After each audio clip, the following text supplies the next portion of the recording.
A'ouzou billahi minash shaitanir rajim, bismillahir rahmanir rahim. Au nom de Dieu le miséricordieux, le très miséricordieux, et louange au prophète Mohammed sallallahu alayhi wa sallam. Assalamu alaikum wa rahmatullahi ta'ala wa barakatuhu. Nous vous souhaitons la paix, nous vous demandons pardon, vous pardonne et souhaite que le bon Dieu nous pardonne tous par la grâce du prophète Mohammed sallallahu alayhi wa sallam. Aujourd'hui, nous allons parler de la religion islamique qui a été révélée au prophète Mohammed sallallahu alayhi wa sallam par Allah subhanahu wa ta'ala pour qu'elle nous la donne. L'islam présente des piliers et si c'était une maison, on aurait dit le fondement. Nous allons parler aujourd'hui de ces piliers. Tout le monde serait sauvé si on connaissait vraiment cette religion. Tout le monde allait être heureux, avoir la paix. Mais alhamdulillah, si nous connaissons ce que je veux dire, on saura qu'on est en retard. Un retard par rapport au travail que nous devons faire au sein de l'islam, mais cela a vraiment manqué. Mais, est-ce que l'islam ne dépasse pas nos capacités de telle sorte qu'on ne peut pas la comprendre? Ou bien, on est au-dessus de nos moyens, cause pour laquelle on ne l'a pas apprise de la façon dont on aurait. L'islam n'est pas à apprendre, mais à connaître. Ainsi, ce hadith nous dit, il nous est rapporté par Ibn Omar. Il nous dit que le prophète a dit, les piliers de l'islam sont au nombre de 5. Dire que Allah subhanahu wa ta'ala est unique et le prophète Mohammed sallallahu alayhi wa sallam est son envoyé. Deuxièmement, faire la prière.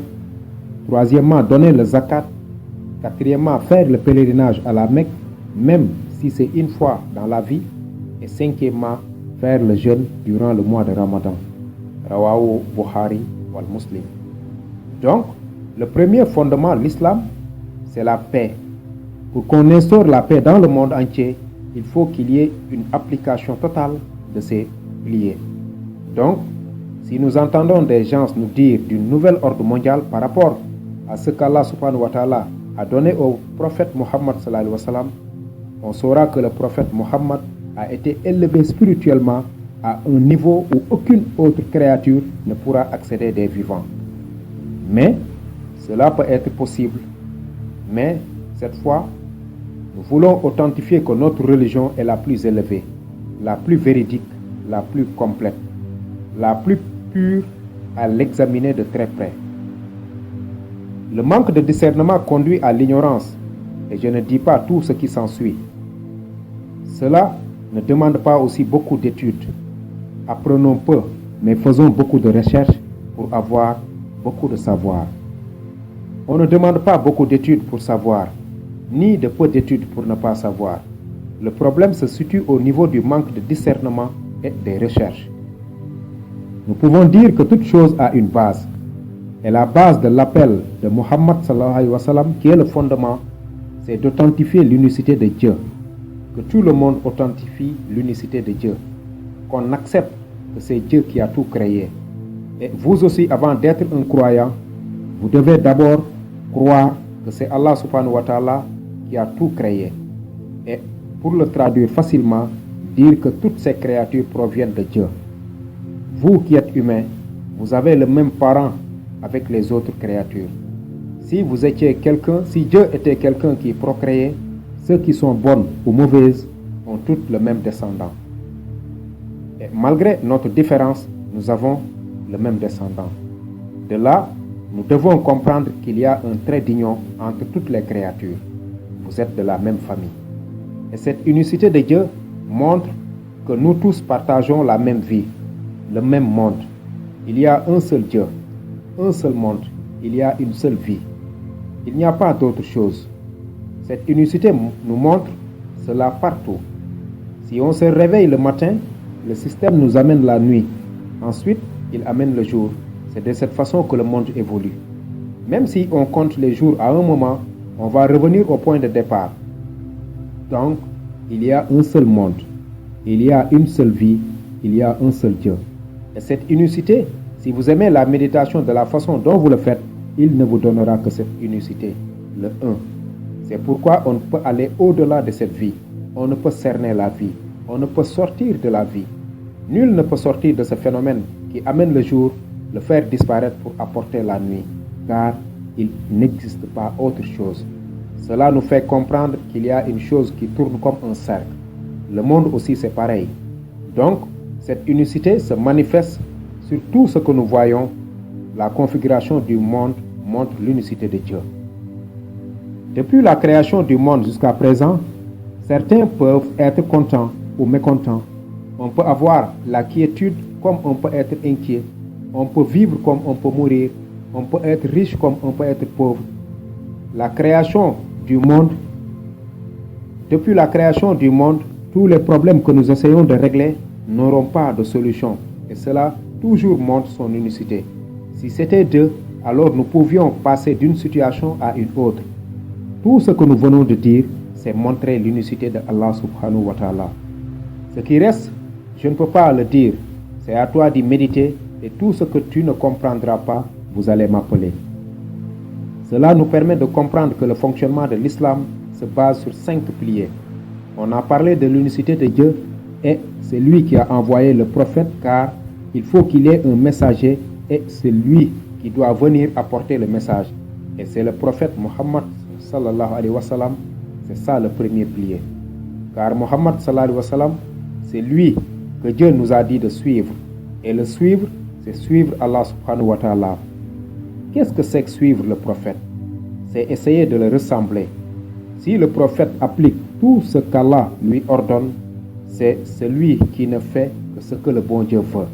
Quelqu'un qui n'apporte que la paix dans le monde, faire de telle sorte qu'il y ait un monde de paix, un monde de salam. Celui-là, si tu le ressembles, tu le deviendras, car celui qu'on essaie de ressembler, c'est celui qu'on veut être comme lui. Celui dont on ne veut pas être comme lui, ne vaut pas la peine de le ressembler. Si j'essaie d'apporter tous ces éclaircissements, je veux qu'on soit des humains. Et si on parvient à l'être, tout ira pour le mieux. Et que les miracles ne soient pas le socle de notre foi, de notre croyance. Et les gens en rajoutent toujours. Et ça ne vaut pas la peine. Dieu nous a ordonné de ressembler au prophète. Et cela signifie que nous pouvions être comme lui. On peut le ressembler. Et c'est possible. La bonté qui était chez le prophète peut être en nous. Car Dieu a fait en lui cette bonté uniquement pour nous. Et s'il ne peut pas nous la donner, cela veut dire qu'il n'est pas parfait, ou Dieu n'est pas parfait, ou bien nous, on n'est pas parfait. Et quoi qu'il en soit, un manquant serait un manquant envers Allah subhanahu wa ta'ala. Si le prophète ne peut nous donner la bonté qui est en lui, nous ne pouvons pas être comme lui, donc il y a quelque chose qui manque de la façon dont nous le suivons. Donc Dieu aussi n'est pas parfait. Et si nous aussi, on est imparfait de la façon dont nous suivons le prophète, à tel point qu'on ne peut être comme lui, donc c'est Dieu qui est imparfait. Car c'est Dieu qui a créé quelqu'un et nous a dit de le suivre. Et devait le rendre parfait ou bien rendre imparfait celui qui doit le suivre. Mais de toute façon, devant ces deux cas, c'est Dieu lui-même qui est imparfait. Le troisième fera le comble, c'est l'imperfection de Dieu. Et si c'est le cas, tout ce que nous venons de dire n'existerait plus. Mais tout cela n'existe pas. Tout ce qui existe, c'est comme on l'avait dit tantôt. Dieu est parfait. Comme on l'avait dit au début, le prophète Mohammed aussi est parfait de sa mission. Tout en étant un être vivant comme nous, il est un prophète qui est envoyé sur les humains. Et cela n'a pas de distinction. C'est à travers tous les humains qu'il est envoyé. De ce fait, ce que le prophète nous dit de faire, si nous le faisons, c'est lui qui nous a enseigné que ces 5 piliers de l'islam sont les suivants. Donc, écoutons bien le prophète, Muhammad sallallahu alayhi wa sallam. Lors de ses enseignements, il nous dit, après avoir authentifié l'unicité de Dieu, et que le prophète Muhammad est son envoyé, le deuxième pilier est de faire la prière. Vous savez, la prière est la principale base. Si c'est bon, tout est bon. Mais si c'est gâté, tout est gâté. Car tout ce qui s'ensuit après doit se faire et on ne peut faire ses obligations sans prier d'abord. C'est le zakat, le hajj et le jeûne. Et si la prière n'est pas bien faite, car le reste est difficile, parce que le zakat est de prendre une partie de son bien et de le donner. Et le fait de donner votre bien n'est pas facile. Faire le hajj aussi, c'est donner de ton bien, car vous devez accomplir tous les préliminaires d'abord prendre des millions pour son bon déroulement et laisser la maison de côté, pour amener ces millions dans un lieu où vous allez les laisser là-bas. Faire le voyage avec toutes les difficultés, tout cela pour la quête de Dieu, et c'est de l'argent. Donc, celui qui n'a pas de l'argent ne peut pas le faire. Et si on n'a pas maîtrisé la prière, on ne peut pas faire cette obligation. Faire le jeûne aussi, c'est cesser de manger et de boire et tout ce qui s'ensuit.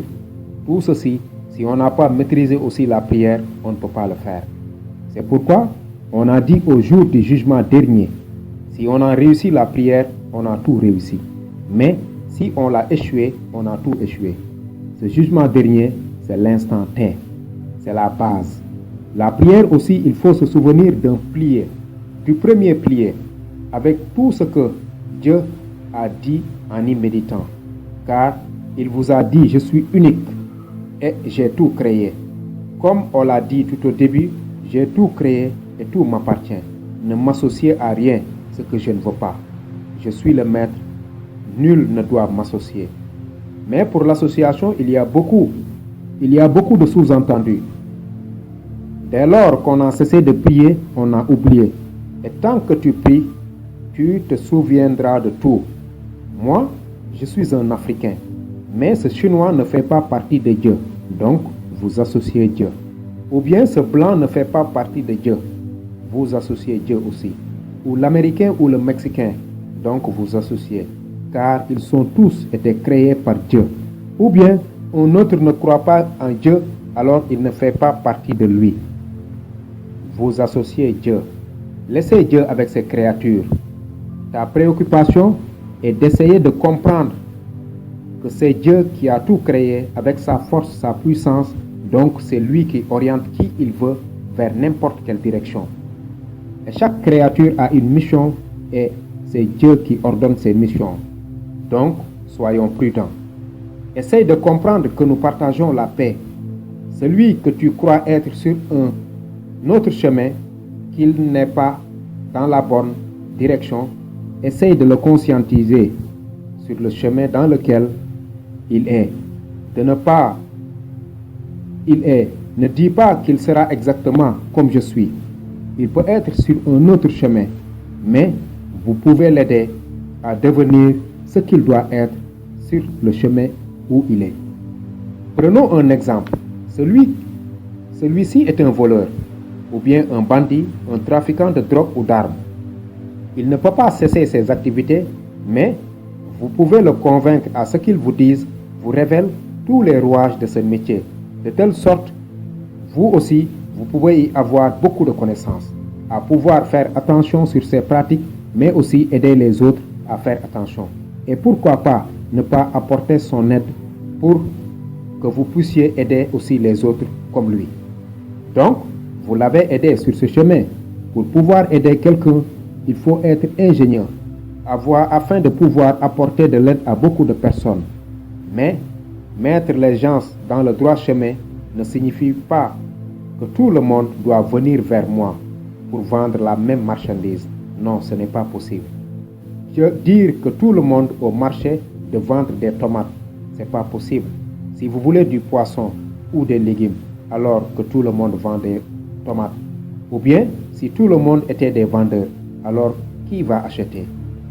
Nous pouvons dire que Mohammed sallallahu alayhi wa sallam a apporté la paix. Et quiconque porteur de paix doit faire une synthèse. Donc, pour chaque milieu, chaque place, chaque personne, il y a une définition de la paix. Car si on vous aide à accomplir la mission que Dieu vous a assignée, on vous a donné la paix. Dieu prône pour la paix et la paix est très large. La paix n'est pas une chose qu'on dépose quelque part et dire que c'est du rouge. Non, c'est pas ça la paix. Elle peut être rouge, bleu comme blanc. Elle peut être de toutes les couleurs. C'est pourquoi elle est différente. Mais essayez de trouver chacun dans sa place où il est avec la couleur qu'elle a pour lui donner la paix convenue. C'est pourquoi moi, mon appel, lorsque j'ai appris et maîtrisé les pliés grâce à Allah subhanahu wa ta'ala, pour mon appel, je ne changerai pas la culture de quiconque. Je donnerai à chacun sa propre culture. Si c'est le chinois, on va le laisser avec son nom. Si c'est l'arabe, on le laissera avec son nom. On le laissera aussi sa façon de se voiler, de se comporter. Si c'est le blanc aussi, on le laissera son nom, sa culture. Car Dieu est le premier en toutes choses. Et c'est lui qui a ordonné la paix. Car l'opposé de la paix, c'est le problème qu'on aura soulevé lorsque ses proches verront que leur fils est dans un autre chemin qu'ils ne connaissent pas. Ça, ce n'est pas la paix. Or, Dieu a dit que l'islam est la paix. Voilà les piliers de l'islam. On continue car on ne peut tout dire sur une causerie. Je ne pourrais tout dire.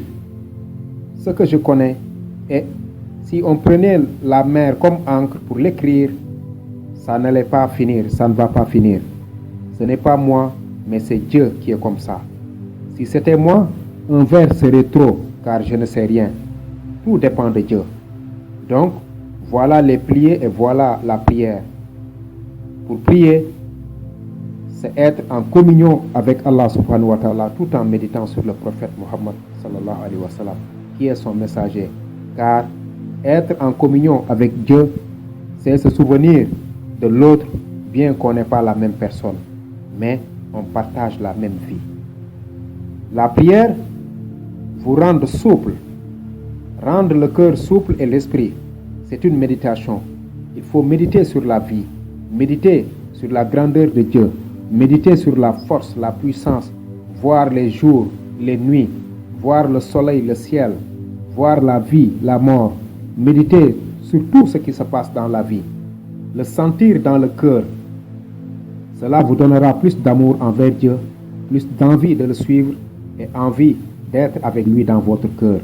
Et si vous avez vraiment la prière, si vous la maîtrisez bien, jusqu'à avoir le cœur souple, avoir les bienfaits de la prière, c'est à cet instant précis qu'on vous dira de donner le zakat.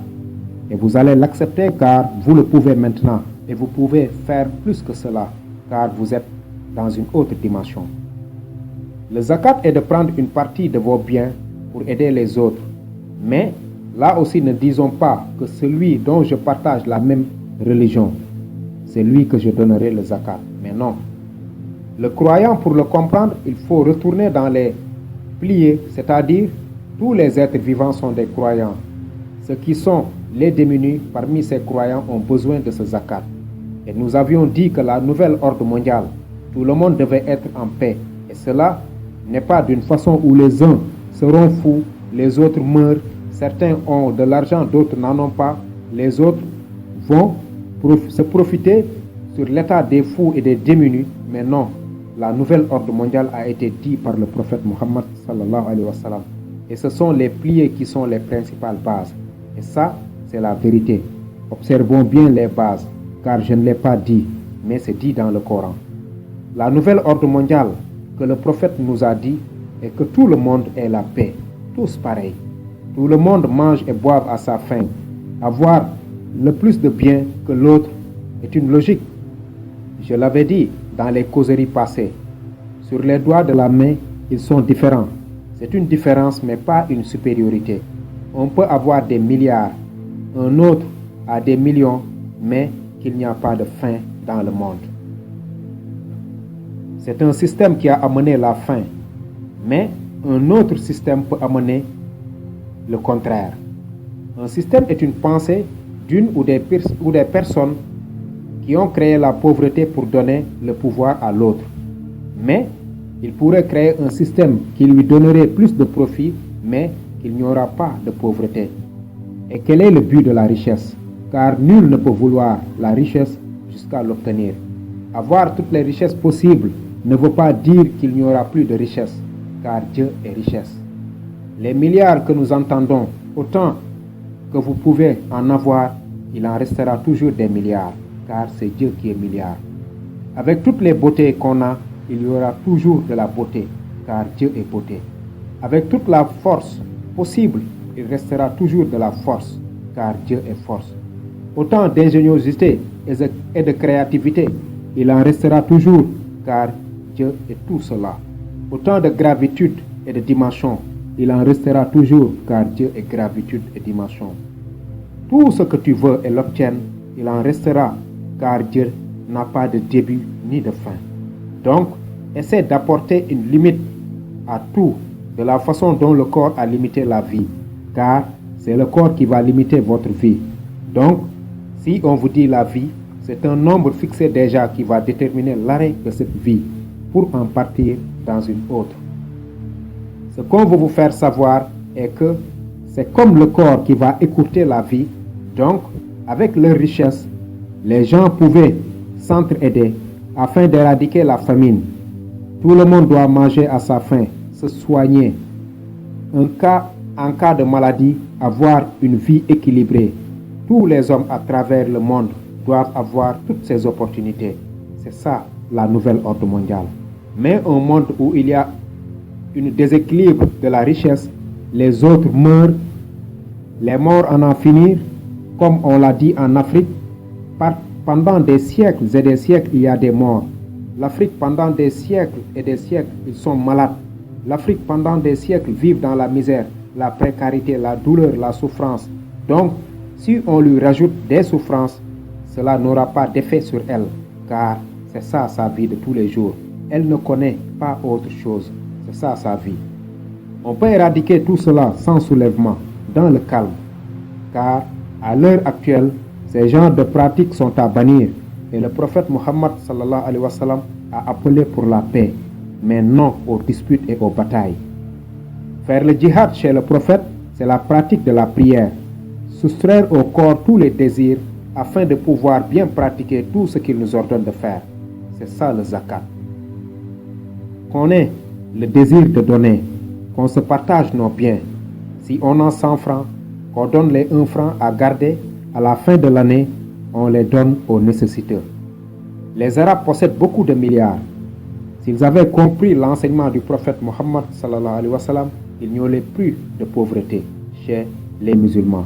Mais leurs richesses n'ont aucune signification, ce n'est que du feu.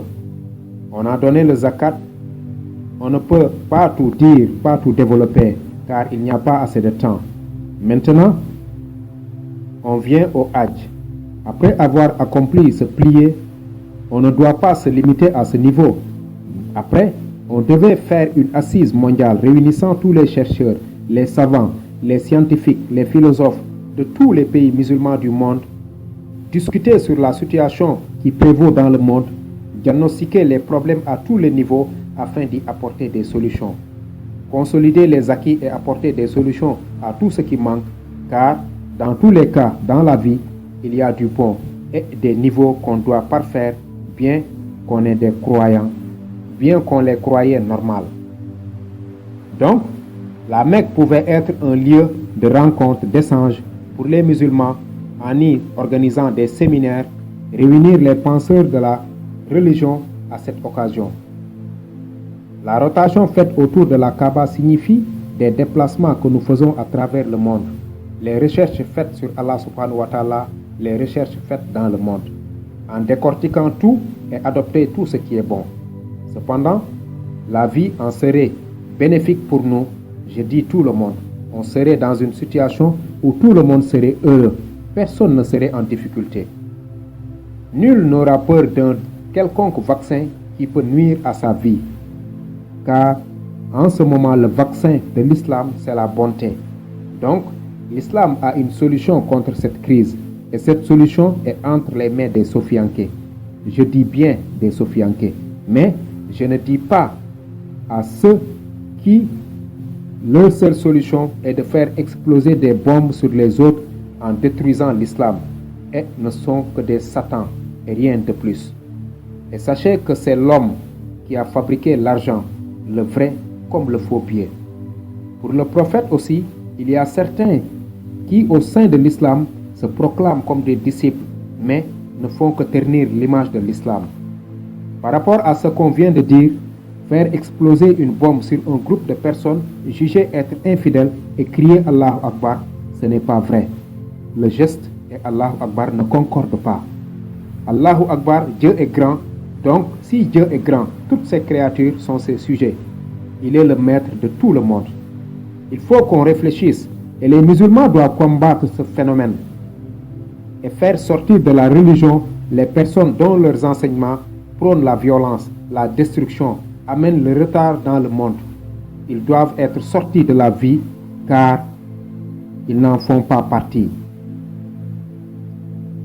Ils n'en font pas partie. Je ne suis pas un défenseur du prophète. Le prophète s'est défendu lui-même depuis longtemps car je parle de ce qui est dans le Coran.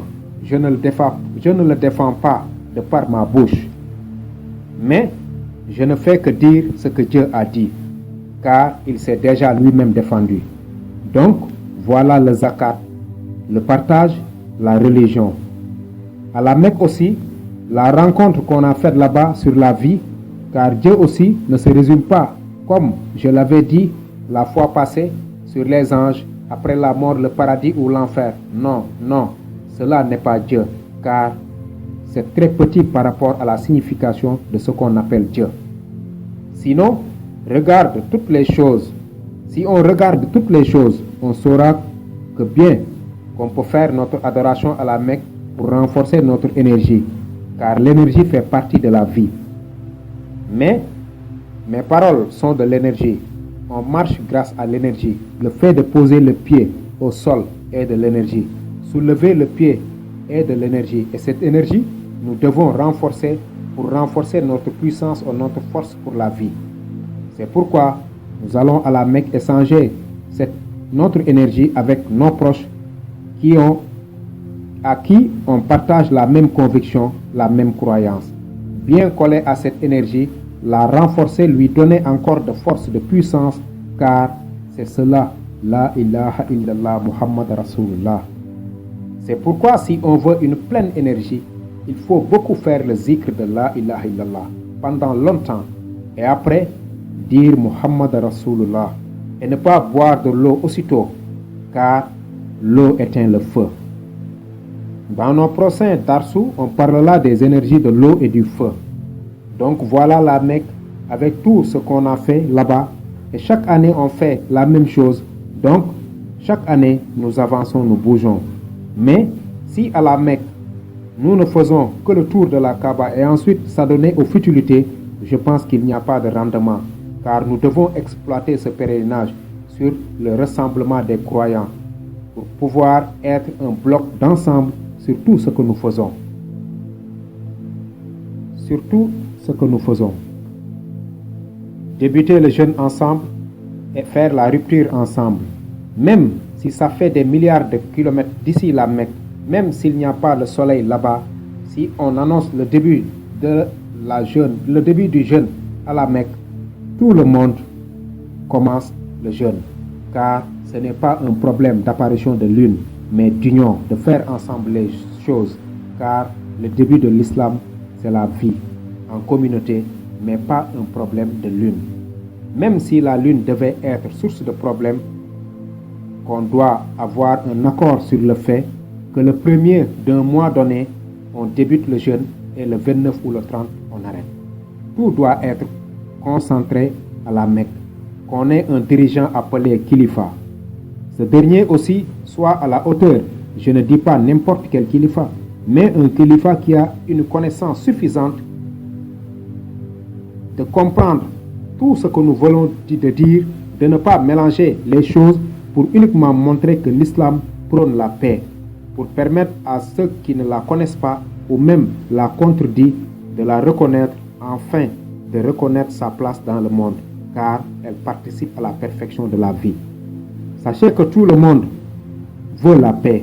Même ceux qui parlent d'une nouvelle ordre mondiale ne veulent que la paix. Mais chacun doit apporter son système et ses idées parce que c'est une paix commune. Car si on a ces biens, c'est-à-dire des milliards, pour augmenter ces milliards, on doit ensuite tuer des millions de personnes dans un pays. Donc cela montre ce que nous avions dit, que c'est le savoir qui fait la distinction entre l'humain et l'animal. Il n'y a pas de savoir à ce niveau. Le lion peut tuer un parent d'autrui, le père comme la mère, car il n'a pas de sentiment pour sa nourriture. C'est pourquoi il peut tuer un animal dans sa famille ou tuer la mère dans la famille. Cela est l'œuvre d'un animal et ça ne les dérange pas. Mais quelqu'un dans sa famille, avec sa femme et ses enfants, en les apportant sécurité et les mettre dans de très bonnes conditions pour étudier dans des meilleures écoles, mais les enfants des autres, je vais les injecter des vaccins ou les donner des médicaments qui peuvent les tuer afin que de ces morts j'y récolte des milliards. Cela ne fait pas grandir l'esprit. Comme je vous l'avais dit, l'argent que vous voulez n'est rien et on aura des regrets après la mort. Et beaucoup de personnes ne croient pas à l'existence de l'enfer. Mais c'est facile à croire à l'existence de l'enfer, car dans cette vie ici-bas, si on fait quelque chose qu'on ne devait pas faire, on aura des comptes à rendre à la justice. Et ça ne sera pas facile. Mais c'est des formes d'enfer ici, et si les autres n'existent pas. Seuls les humains pensent protéger leur famille et tuer celle des autres, ou bien donner des drogues qui peuvent rendre fou aux jeunes des autres, mais interdire à sa famille de ne pas la toucher. Et tout ce qui font protéger cela, toujours leur famille, et ce sont eux les dirigeants du monde. Ça sera fini. Mais les pliés du prophète Mohammed sallallahu alayhi wa sallam, les pliés, je dis, je ne l'ai même pas encore débuté pour terminer. Et dans ces pliés, nul ne sait ce qu'il renferme comme paix. Il n'y a pas de fusil, ni bataille, ni tuer. Il n'y a que de la paix. Donc, voilà la Mecque. Mais, s'il y a qu'une chose qui manque au niveau du fonctionnement, lorsque nous serons là-bas, nous allons compléter ce qui manque et consolider les acquis. Et enfin, il dit le jeûne. Rawahu Buhari wal Muslim. Il nous dit de jeûner le mois de Ramadan. Qu'est-ce que le jeûne? C'est de se départir de ses pouvoirs, des méchancetés, des conflits, des associations de Dieu. Qu'est-ce que c'est associer Dieu? Ne plus voir qu'il y a quelqu'un qui ne fait pas partie de nous.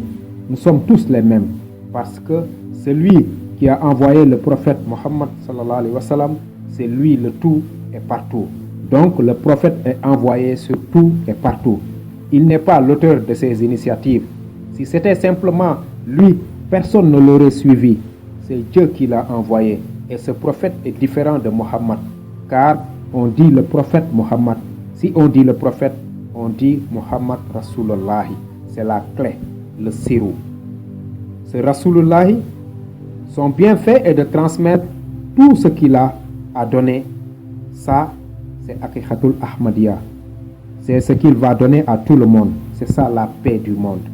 Nous ne pouvons tout dire, mais en bref, voilà un peu, voilà les piliers de l'islam en résumé, mais ce n'est pas fini, car ce qu'on y écrit n'est pas encore terminé. Nous devons savoir que les musulmans doivent comprendre leur religion, à condition d'y faire des réflexions, des discernements. Le fait d'apprendre beaucoup n'a pas d'importance. Apprendre dans les livres de connaissances ne résout rien. On peut avoir des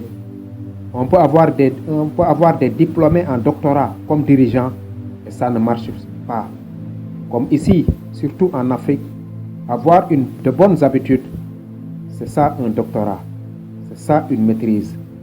Une bonne habitude, c'est ça une licence, c'est ça le bac. C'est ça le brevet, c'est l'entrée en 6e. Donc, tous les diplômes sont dans nos bonnes habitudes. Cependant, nous devons comprendre que toute personne qui ne fait pas réflexion de sa vie ne pourra pas la bénéficier. Et toute chose qui ne demande pas élargissement et sa réflexion sont interdites, ne bougera pas. Et dans notre religion, les gens ne veulent pas ces genres de propos et ne veulent pas des idées nouvelles. Mais si cela n'existe pas, il y aura du retard à l'avenir d'ici les années qui viennent. Car à l'heure actuelle, est-ce qu'il n'y a pas un chef religieux qui n'utilise pas le téléphone? Tous les chefs religieux utilisent toutes les technologies qui sont dans le monde. Donc, si nous utilisons le matériel des gens que nous jugeons être athées, ainsi, où sommes-nous?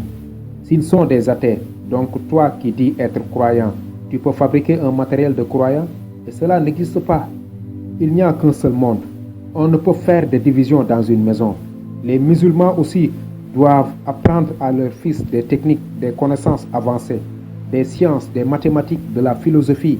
Car une personne, avant d'avoir la religion islamique, il faut tout accepter, élargir le savoir, éliminer Satan éliminer le sentiment négatif dans le cœur. L'islam est une chose de bien. C'est la paix. Donc, si vous ne maîtrisez pas ces piliers de l'islam, vous ne pouvez jamais vivre normalement. Le sens du dars, c'est les piliers de l'islam, c'est tout ce que nous venons d'expliquer. Assalamu alaikum wa rahmatullahi ta'ala wa barakatuhu.